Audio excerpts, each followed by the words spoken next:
Hello and welcome to Whisky.com, where fine spirits meet. And today I have a wall of Laphroaig and Mark Giesler here with me. And yeah, thank you very much for coming here. Hi Ben, thanks for having me. And I think you are regular now on our channel officially. More or less. I think we've met on the Whisky Fair in Munich. Yes. We had you for the Laphroaig tasting and now we have like a bit more of an extended range or a bit more interesting bottlings, or I don't know. Well, all Laphroaigs are interesting, by the way. But not the core range. No. So what are we having? Well, we start with a 10-year-old cask strength, which we bring out in batches for about the last 6 years. We started again. We had them in the past, but we had to, take them off the range because of stock problems, as the whole industry, of course. The first thing you do is you take out the cask strength, of course. So this is back for about 6 years, starting with batch number 12, and this is batch number 17 with 58.3% ABV, and this is out since 2023. Okay, so they are going batches. There's not like an end for this series, and they vary in ABVs. We don't know. I know there's a batch 18 in the line, but it is an annual release. We bring it out every year. But I don't know for how long. We will see what future brings. Yeah, depends on how much stock you got. Well, stock is there now. There is stock now. We did a lot over the last 10 years. So. Okay, nice. Okay, so next up is the 18, but that's not quite cask strength. No, the 18 years old is a new release. It's the new 18 for those who have an old 18 still in the cellar.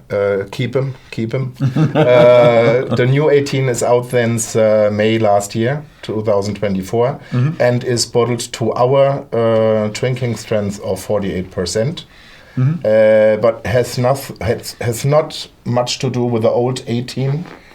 Because in the old 18 we used some sherry casks as well, and this is 100% ex-bourbon. So it's a different profile when it comes to the whole flavors. Yeah, nice. And we have the elements. I think if you are regular on our channel, I've done the elements 1 and 3, I think, with Horse together, and we skipped the 2, and this is now the 2. Yeah.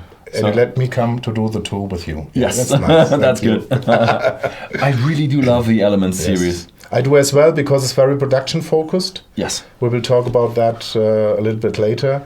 It will be, as we say at the moment, it is a series of 4 different elements. And this is Elements 2. We also have Elements 1, and Elements 3 is just a few weeks, 2-3 months on the market, and we concentrate on the 2 is cask strength as well, and we talk about production with that special series, special release. Yeah, nice. So I'm really looking forward to it, because I do know most of our customers really love the Laphroaig Elements as well. So do I. Yeah, I mean, everybody loves it. It's really a good series. Yeah. And in the end, we have the old one.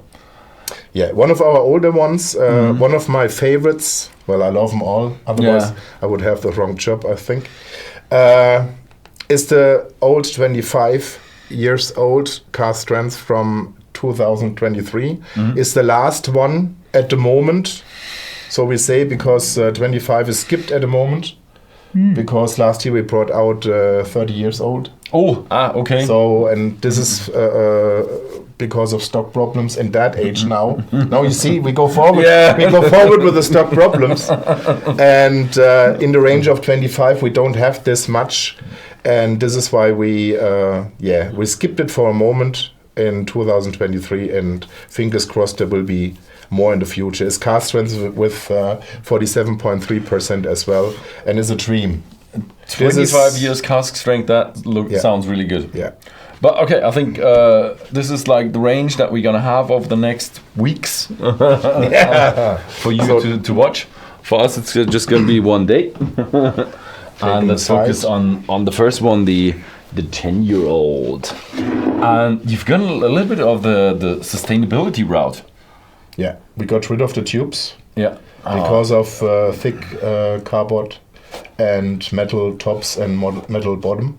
Yeah, this takes a lot less resources and energy than the tubes. Yes. But I really love the tubes. Oh. Yes, we all do, I think so. If you still have tubes in the cellar, keep them. But what I do like is that you didn't go for like, oh yeah, we're so sustainable and we just make a shit box. This is a box that looks good.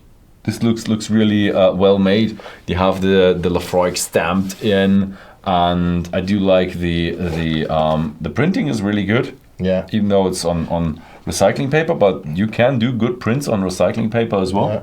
I mean, and it feels very sturdy. So if you look over the whole range, because of the change in the packaging, we overdone the whole labels and everything as you do. But there is no change in liquids. So if you see, the old Select is now called Oak Select. The old Lore is called the Cask Lore. Okay. So if you see that in the shelf, for example, Lore is the best example with a deep green tube. If you now see it in the shelf, it's called the Cask Lore, and it's just a package. It's still 48%, and it's no change in liquid, so you can buy it. It's no problem at all. And I think you changed a little bit about the bottle as well. Yes, we have wooden tops now. We got rid of the plastic. Oh yeah, nice. 10% lighter in glass, which is good for the footprint as well. And also what I want to... lighter as in less mass. Yes. Okay. And what I want to add, well, the bottle of course is still stable, so it's just 10% of material. And if you see, it's still classic. You see it's overdone, but it's still classic Laphroaig. We don't want to look too modern. And there's a change in the Royal Warrant as well. Okay, yeah, about the Royal Warrant, I keep always asking if I have someone at Laphroaig, are you going to get the warrant by the king now or something? Yes. I think last time it was like, we are underway, so are you done? It's still, if a change like that happens, then it still has to go to all the officials, and it takes quite a while, but I've seen new bottles coming out as well, and it's not the Prince of Wales anymore, it's the king now, so... Also, you're getting an upgrade. Yeah, and well, more or less. As most people know, most connoisseurs of Laphroaig know, Prince Charles, now King Charles, loves Laphroaig. Is one of his favorite liquids, favorite whiskies. And I think he didn't want to get rid of it. So I think he still keeps us going with the Royal Warrant as well. Yeah, I think he will have the Prince Charles going a long time for him, because he has been such a long time a prince. Yes. But yeah, he's king now. Might be the same process in time, since we get rid of all the old labels and the king labels now are in the shelf and everything.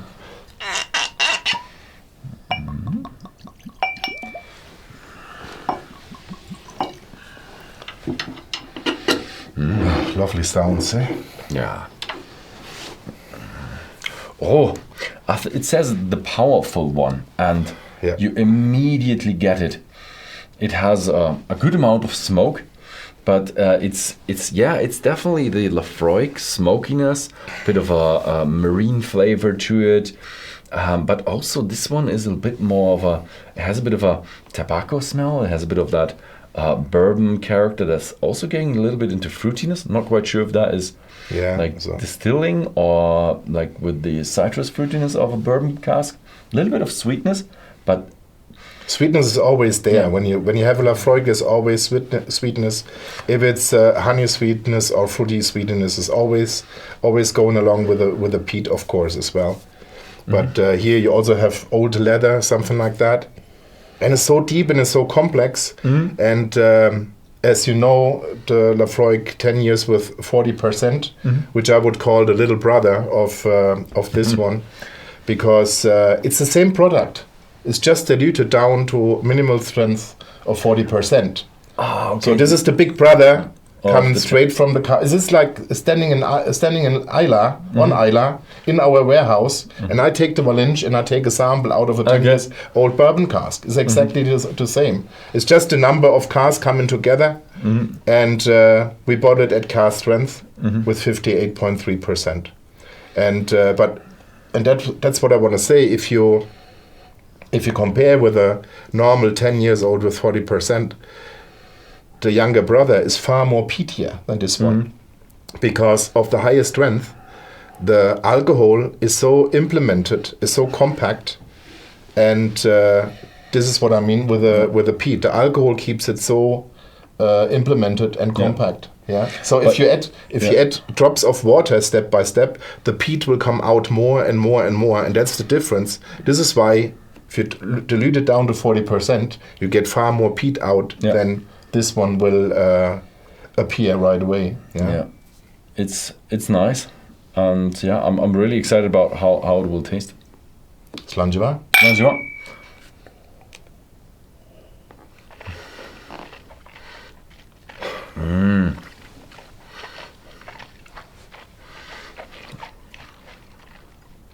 Oh, this is a bit of a journey. When you have it in your mouth, actually you think like, really, is this a cask strength? Am I getting ripped off here? Because it's really round.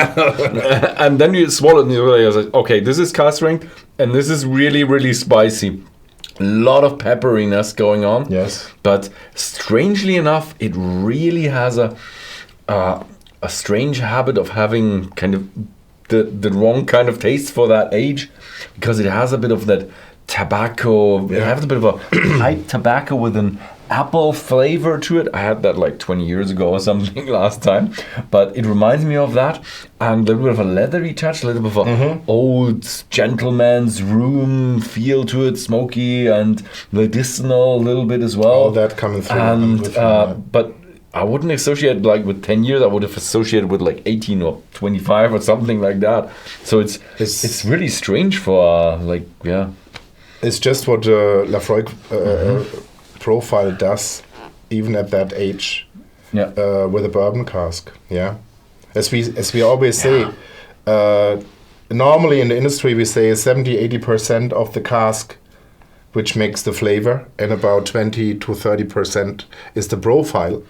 And in our case, that might be a little bit more of the profile of the distillate instead of the cask. Yeah, if you have peat and if you have such a rough character for the distillery with that much spiciness and marine flavors, then that might be a bit more shifted towards distillery character. Yeah, of course. And that what makes us and that what makes us proud, of course. And to be honest, in my point of view, I hope you agree, you can't hardly feel the 58.3%. You feel there is much more power and warmth here, but it doesn't. We don't hit here with the alcohol. Yeah, the alcohol is really good integrated. I wonder why this is. Is it because it's so spicy and you're just distracted with the spiciness, or I don't know? Because it feels first when you have it in your mouth, it feels really round and it feels like 45 or something like that. It's also, and then you swallow it and it just hits you with volume, spiciness, a little bit like, but not in a bad way. Not in a bad stuff. Yeah, I think it's still more of a expert whiskey. Definitely an expert whiskey. I mean, as we say, Laphroaig anyway, we always love to have starters on Laphroaig, but it's difficult to get because, as we say, love it or hate it. There's no gray zone, nothing. If you taste it, love it or hate it. Sometimes you have starters on whiskey and they come and they taste it and they say, wow, that's exactly what I love. Yeah. I never had something like that, but that's what I love. And some, I know, they don't drink anything else because it's not in the flavor. You always underestimate how extreme the flavors or the wantings, what beginners might want. You always think about, don't hit them too hard. sometimes you can't hit them hard because like on the fourth, I usually do a smoky one. They're like, oh, this is great, and I was like, oh, damn, should have started with the smoky. It can go ape shit. I mean, it can go, yeah. If I get a chance at a fair or in my tastings or whatever, and I know there's somebody in front of me who is not that experienced and doesn't know Laphroaig, I would rather start with a 10 years 40% or maybe a lore or a quarter cask. A quarter cask. Yeah, that's a good option for a start as well. Really? But if you want to feel the peat, I would go with a normal 10 because it's so high in the peat level. And normal 10 is good. And then maybe, if I got him, I would say, now I take you one step further, and then I would give him a cask strength. You could easily use it like as I usually do the fourth one a bit more extreme in the beginner's tasting.